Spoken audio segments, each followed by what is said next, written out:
Cowboys suck. Cowboys suck. Cowboys suck. How about them Cowboys? Shedeur Sanders. You tank for Shedeur Sanders. You hire his dad, Deion Sanders, and you guys. We don't want that to happen. We don't want it to happen, but that's like something that is going to happen. No, is going to happen. No, please don't tell me that. Yeah, then the Eagles are toast in that case. They're not toast. Well, you guys are toast tomorrow night, so it's okay. But go on, buddy. What you got? All right, guys, for my bold prediction on this game, I have Micah Parsons is going to get a sack. All right? Duh. This is one of the worst O-lines in the league. It is 100%. But, if you take a player prop on someone getting a sack, it usually pays out a decent amount of money. So, I got Micah Parsons getting a sack. It's usually, at the very, very worst scenario, even money. So, I would take Micah Parsons over half a sack. It was his first game back last week against my Eagles, and he had 2 sacks against them. They have a very good O-line. Okay? The Eagles' O-line is great. They have Lane Johnson, Jordan Matiala, Cam Jurgens, Landon Dickerson. All right? 3 of those 4 guys are Pro Bowlers. This week, he has a great matchup against the Texans. They have gave up 4 sacks in the last 3 out of 4 games. Yeah. At least 4 sacks in the last 3 out of 4 games. That's a lot of sacks. Micah Parsons is going to eat. Nico may be back. Tank is going to be out there. But Trayvon Diggs, he's going to match up well. Lewis. Oh, fuck. All these guys. If CJ Stroud holds the ball for a little bit, Micah Parsons is going to get this done. Like I said, 4 sacks in the last 3 out of 4 games, that's a lot. Now, my X factor, Texans defensive backs, okay? They had 5 interceptions against Goff last week in Sunday Night Football, to remind Seb. And the Cowboys had 5 turnovers versus the Eagles last week. They weren't all interceptions, but they were turnovers, and they were all by the quarterback. Yes. Every single one of them were by the quarterback, except for Zeke. So 4 out of those 5 turnovers were by the quarterback. They also don't know who's starting, okay?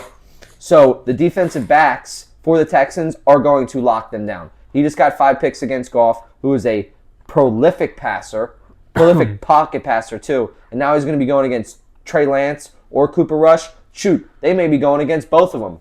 Trey Lance's first drive, he played on 1st and 2nd down, and then they took him out for 3rd down. Yeah. It's like, what are you doing? And they put him in for the next drive, and he threw a interception, and the commentator was like, man, that was like a punt, which it was. It was horrible. CeeDee Lamb last week had 6 receptions for 21 total yards on 10 targets. They're not going to be able to get past this Texans team.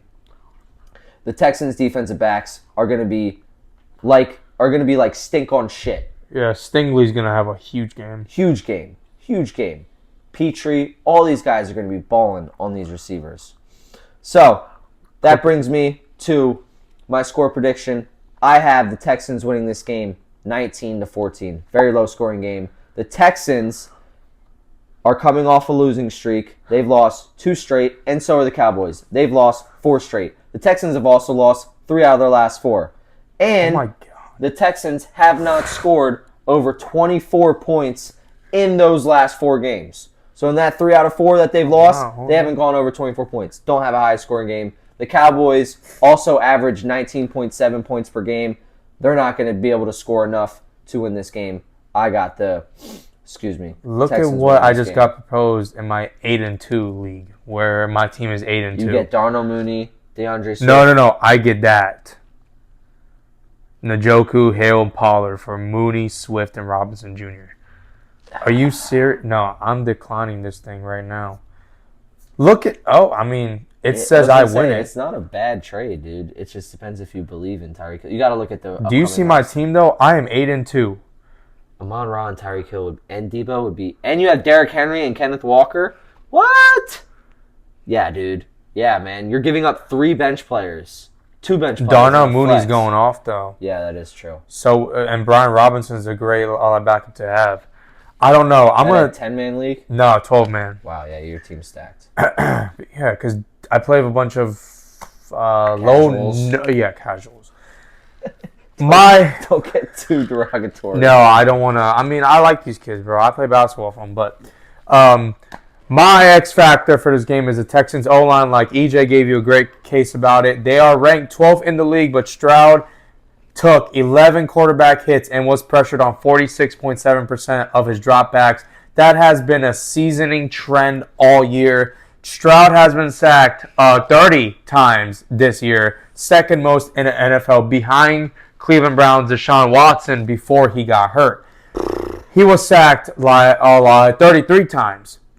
And the Texans are going up against... That's crazy that he leads it and he hasn't played in 2 weeks. Yeah, the Texans are going up against a pissed-off Micah Parsons, which he just lost to his home team at home. He got straight up, dogged at home. He told his coach, Mike McCarthy, can go wherever he wants. Yeah.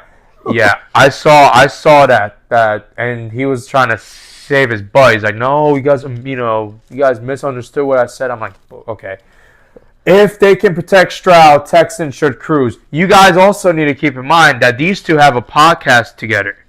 And they're best friends off the field. So it's like Stroud is not gonna want to have him handle him, and Parsons is gonna want to handle him. So it's gonna be a good game, I think, because of that. But those are the two best players on each team. Mike is the best player on the Cowboys. I would say CeeDee Lamb's the best player on the Cowboys. I gotta say, or DeMarcus Lawrence is better than Micah Parsons. Not better than Micah Parsons, but he's up there. He's in the conversation. He's not better than Micah Parsons. You're crazy. My barber actually said, because we talk ball, he's a live Bucks fan and he hates the Eagles. He was at the Eagles game too, and he's like, man, I had a blast. But he was telling me, he's like, watch, Micah Parsons is going to be an Eagle next year. I pray to God. He said that to me. He's like, I guarantee you Micah Parsons is going to the Eagles. I kind of feel the same way, but it makes sense. He went to Penn State. He grew up in the, I think, South Philly, maybe North Philly. I almost forgot. Going with my prediction, though, Cowboys will score under 20 points for the fourth time this season. And they will flip-flop between quarterbacks all game between Cooper Rush and Trey Lance. So your prediction is under 20 points and two quarterbacks play for the Cowboys. Yep. This Cowboys team is an absolute failure and disaster. Jerry Jones needs to sell this team right away. They can't run the ball. They can't get the ball to CeeDee Lamb. And they cannot protect their quarterback to save their life. Or stop the opposing pass game and even the run game. So they can't stop the run and they cannot stop the pass. Whoever is on the opposing side. Exactly. They are 19 versus the receiver, and they are 28 versus the running back. So, honestly, the Texans could literally beat the Cowboys with Joe Mixon alone. Not to mention, the last 4 games, they let 47 points, 30 points, 27, and 34 points. And the last 2 home games, 47 versus the Lions and 34 versus the Eagles, where they only scored 9 points and 6 points in both of those home games. Not away games, home games. So you let out 47 and 34 points. Granted, versus 2 contending teams, respectively.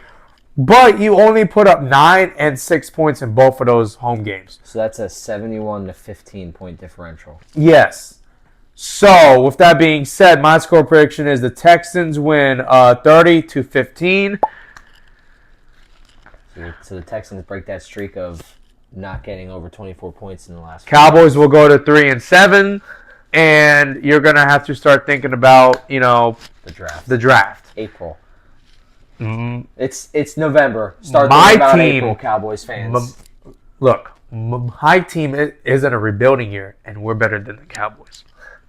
That says a lot, right? I think I would choose y'all against Drake May is the future quarterback for us. Y'all don't even have y'all future quarterback. Y'all just paid this locked up. Yeah, well, that sucks for them because they're going to need Shador to even compete, or Cam Ward, or whoever you want. But you have teams that are rebuilding that are performing better than the Cowboys. The Patriots have only scored under 10 points once this year. Y'all did it twice at home. That's kind of bad. But anyways, we'll see you guys next week for week 12. And you got any news to share next week? We're going to Boston. We'll be in Boston. And we're going to a Celtics game. Our Sunday prediction and our Monday Night Football prediction will be filmed for you live from the Boston Harbor. You damn right. We're going to see this buddy graduate and walk. See him flip his tassel on his And then gown. we'll see the Celtics and T-Wolves down in the TD Garden, and then, have some fun around the harbor, see what happens. If you around the have night. any suggestions of what to do in Boston, Please, comment. please. We need places never to been. eat. We need to eat a lot. Well, I need to eat a lot, but we needed places to eat. A sports bar, if you know a great sports bar, Sunday Night Football. We got to watch the Eagles versus the Rams and have a great time. Yeah. And any museums, I like that stuff. I don't know about you. I like historic but, sites. They have a Boston Tea Party tour on a boat. So I might, want to do that. I would like to do that. We'll be coming to you from Boston after our Thursday Night Football episode next week. So we'll see you guys next week. Deuce.